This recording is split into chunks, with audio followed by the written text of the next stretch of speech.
यह कोई रहस्य नहीं है कि मैक्सिकन कार्टेल्स ज्यादातर पुरुषों द्वारा संचालित होते हैं। हालांकि इसका मतलब यह नहीं है कि इन कार्टेल्स में कोई महिलाएं सत्ता के पदों पर नहीं है। वास्तव में आज के वीडियो में हम उन 5 सबसे क्रूर महिला नार्कोस के बारे में बात करेंगे जिन्होंने दुनिया के सबसे बड़े आपराधिक संगठनों में अपना नाम कमाया है। एक त्वरित चेतावनी की इस वीडियो में हिंसा, यातना और ड्रग्स का उल्लेख होगा, इसलिए दर्शकों की विवेक बुद्धि की सलाह दी जाती है। जॉकलिन एलेजांद्रो नीनो, जो आमतौर पर अपने उपनाम ला फ्लाका के नाम से जानी जाती है, को गल्फ कार्टेल की एक हत्यारी होने का संदेह था, जो तमोलिपास में स्थित एक मैक्सिकन आपराधिक समूह है। नीनो को उनकी पतली काया के कारण ला फ्लाका का उपनाम मिला। यह नाम हमारे पवित्र मृत्यु की महिला संत, एक महिला कंकाल संत, की ओर भी संकेत करता है, जो मेक्सिको में कई व्यक्तियों द्वारा पूजित है और विशेष रूप से कुछ ड्रग तस्करों के बीच लोकप्रिय है। कई संगठित अपराध समूह अक्सर नीनो जैसी महिलाओं को उनके बनावट और दिखावट के लिए नियुक्त करते हैं, क्योंकि वे प्रतिद्वंद्वी गिरोहों और कानूनी अधिकारियों के लिए कम संदिग्ध प्रतीत होती है। एक पैदल सैनिक के रूप में नीनो मुख्य रूप से लॉस मेट्रोस के सेल्स को लड़ने के लिए जिम्मेदार थीं, जो लॉस सिक्लोन्स, गल्फ कार्टेल के उपगुट का प्रतिद्वंद्वी गुट था, जिससे नीनो का संबंध था। जनवरी 2015 में नीनो की तस्वीर एक गुमनाम उपयोगकर्ता द्वारा ऑनलाइन लीक होने के बाद जनता का ध्यान आकर्षित किया गया, जिसे वालोर पोर तामाउलिपास नामक नागरिक संचालित पत्रकारिता पृष्ठ पर पोस्ट किया गया, जो सुरक्षा अद्यतन और संगठित अपराध लीक पोस्ट करता है। इसके कुछ ही समय बाद नीनो की तस्वीर फेसबुक और ट्विटर पर फैलने लगी। तस्वीर में नीनो कैमरे के सामने मुस्कुराते हुए पोज दे रही है। उनके हाथ में एक बंदूक है। वह एक बुलेट प्रूफ वेस्ट, धूप के चश्मे और एक हार पहने हुए है। आप उनके हाथ पर उनके उपनाम नीनो का टैटू भी देख सकते हैं। बाद की रिपोर्टों के अनुसार लीक को जानबूझकर लॉस मेट्रोस के एक सदस्य द्वारा लॉस सिक्लोन्स को कमजोर करने के लिए किया गया था। नीनो मुख्य रूप से सिक्लोन 7 के तहत काम करती थीं और लॉस मेट्रोस के रियो ब्रेवो में आक्रमणों को रोकने के लिए जिम्मेदार थीं। यह क्षेत्र मुख्य रूप से लॉस मेट्रोस के नियंत्रण में था, जिससे नीनो को अधिक जोखिम में डाल दिया गया। जांच के अनुसार 12 और 13 अप्रैल 2015 के बीच के किसी समय नीनो को लॉस मेट्रोस द्वारा लॉस सिक्लोन्स के 2 अन्य सदस्यों के साथ पकड़ लिया गया। 13 अप्रैल 2015 को मैक्सिकन अधिकारियों ने नीनो का कटा हुआ शरीर एक आइस कूलर में पाया, जो सोरियाना के एक पार्किंग स्थल में छोड़ दिया गया था। उसके बाकी अंग प्लास्टिक की थैलियों में पाए गए। मारिया ग्वाडेल्यूप लोपेज एस्क्विवल, जो अपने उपनाम ला कैटरीना के नाम से भी जानी जाती है, एक 21 वर्षीय मैक्सिकन कार्टेल हत्यारी थीं।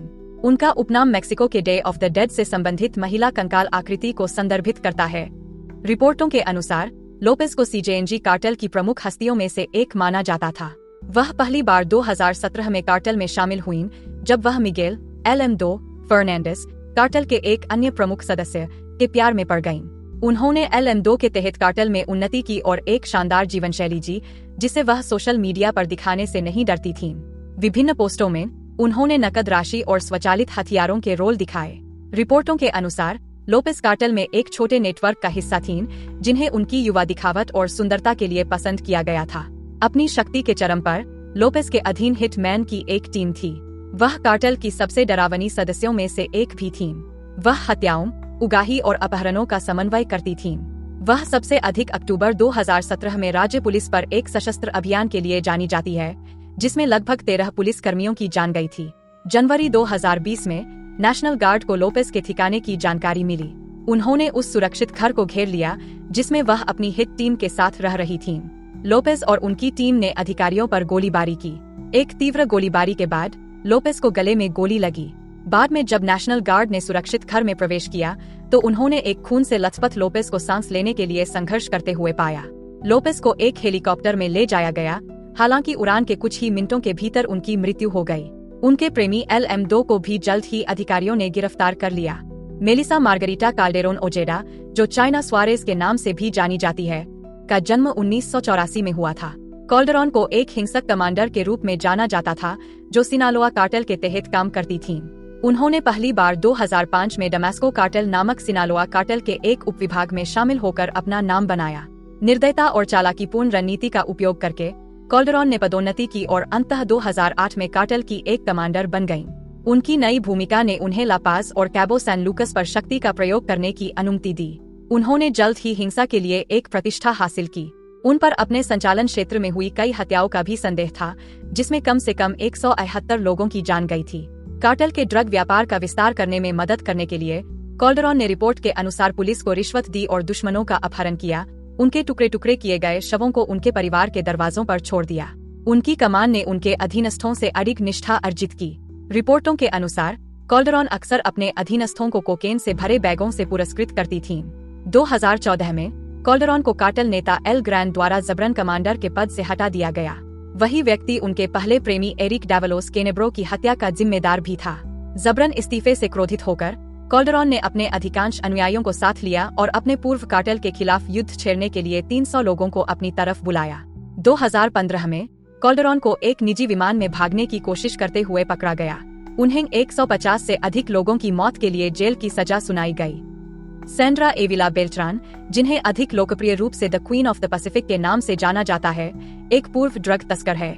बेल्ट्रान का जन्म संगठित अपराध की दुनिया में हुआ था। वह मारिया लुइसा बेल्ट्रान फेलिक्स और अल्फोंसो आविला किंतेरो की बेटी थीं, जो ग्वाडलाहारा कार्टेल के पूर्व नेता थे। छोटी उम्र से ही बेल्ट्रान ड्रग तस्करी के आंतरिक कार्यों को देख सकती थी और अपने आसपास के अन्य लोगों को देखकर व्यवसाय की समझ विकसित कर सकती थीं। सभी हिंसा और अवैध गतिविधियों के बावजूद जो उन्हें घेरती थीं, बेल्ट्रान ने पत्रकारिता में डिग्री हासिल करने के लिए अध्ययन किया। रिपोर्टों के अनुसार बेल्ट्रान अपनी कक्षाओं में देर से आती थीं और उन्हें शांत और अविश्वसनीय के रूप में देखा जाता था। हालांकि विश्वविद्यालय पूरा करने के बाद बेल्ट्रान ने पत्रकार बनने के अवसर को छोड़ दिया और अपने युवावस्था के दौरान सिनालोआ कार्टेल के साथ अधिक शामिल हो गईं। बताया जाता है कि उनका कई प्रसिद्ध ड्रग बारनों के साथ संबंध था। उन्होंने 2 बार शादी की थी। दोनों उनके पूर्व पति पूर्व पुलिस कमांडर थे जो ड्रग तस्कर बन गए थे। दोनों को किराए के हथियारों द्वारा मार दिया गया था। संगठित अपराध की दुनिया में उनकी शक्ति की वृद्धि को जुआन डिएगो एस्पिनोसा रामिरेज, उपनाम द टाइगर, के साथ उनके संबंध से जोड़ा जाता है। अंततः उनके सभी अपराधों का हिसाब किया गया और बेल्ट्रान को सितंबर 2007 में रामिरेज के साथ गिरफ्तार कर लिया गया। एनेडिना अरेलानो फेलिक्स, जिसे ला माद्रीना या द गॉडमदर के नाम से भी जाना जाता है, मेक्सिको के ड्रग व्यापार में एक प्रमुख शख्सियत है। वह तिजुआना कार्टेल की सहसंस्थापक और शीर्ष बॉस है। 1990 के दशक के दौरान कार्टेल का प्रबंधन मुख्य रूप से उनके 6 भाइयों द्वारा किया जाता था, लेकिन एनेडिना ने इसके संचालन में महत्वपूर्ण भूमिका निभाई। वित्तीय प्रशासन और मनी लॉन्ड्रिंग में उनकी विशेषज्ञता कार्टेल की सफलता के लिए अनमोल थी। 2000 में कार्टेल के वित्तीय मास्टरमाइंड के पतन के बाद एनेडिना ने इस भूमिका में कदम रखा और पर्दे के पीछे से कार्टेल की वित्तीय स्थिति को संभालना शुरू किया। उनकी रणनीतिक दृष्टिकोण और वित्तीय समझ ने कार्टेल को एक अशांत अवधि के दौरान स्थिर करने में मदद की। 2008 में उनके भाई एडुआर्डो अरेलानो फेलिक्स की गिरफ्तारी के बाद एनेडिना ने कार्टेल के भीतर अधिक दिखाई देने वाली नेतृत्व भूमिका ग्रहण की। मेक्सिको के संगठित अपराध के इतिहास में पहली महिला नेताओं में से एक के रूप में उन्होंने नई जमीन तोड़ी और ड्रग तस्करी की पुरुष प्रधान दुनिया में असाधारण धैर्य और बुद्धिमत्ता का प्रदर्शन किया। उनके प्रभाव और नेतृत्व ने उन्हें संगठित अपराध की दुनिया में एक महत्वपूर्ण और दुर्जय शख्सियत बना दिया, इसलिए यह उन्हें वीडियो में शीर्ष स्थान दिलाता है। हमारे वीडियो में महिला नार्कोस के बारे में आपके क्या विचार है?